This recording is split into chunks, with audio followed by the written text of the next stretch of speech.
Yes FM Stupid News. Well, sometimes you get loud neighbors. They're playing the music, whatever, and hooting and hollering, and, you tried knocking on the door. You try to be polite. That doesn't work. Didn't work, so then you need to do the next best thing. Which is not this. Which is grab your gun. Not always. You know, when I was in my college apartment, I was the top floor, and I always felt bad for the people who lived below me because my floors were a little squeaky. I would see how it would get pretty noisy for them. Yeah. So this guy was on the bottom floor of his apartment. The upstairs neighbors were making a lot of noise, goes up, knocks on the door. They don't answer, but they're making a lot of noise. He wants them to quiet down. He's trying to go to sleep. So he finally goes, okay, if they're not going to be quiet, this is what I'm going to do. He grabs his gun, he points it up to the ceiling, and he just fires a couple rounds into their apartment. Bad idea.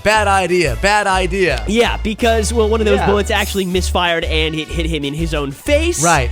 So he was sent to the hospital. Right. And also had some charges associated with the firing of the gun. And I hope that he got an upstairs room I hope the top floor. Hopefully. Or if he does have a bottom floor, maybe his upstairs neighbors are a little bit more quiet.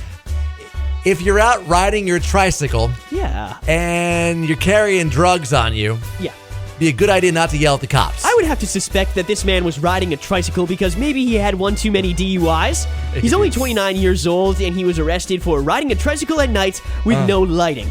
Now, this seems to be a pretty trivial matter, but things kind of took a turn for the worst as the cops showed up. He wasn't busted until he made matters worse for himself by yelling profanities at police, and resisting and officer charges were then tacked on. Then he wasn't finished, as he then turned out in his backpack he had a glass bong, which had some residue on it that turned out to be crack. Right. So he was smoking crack before he was riding his tricycle around the town. And then bags of narcotics.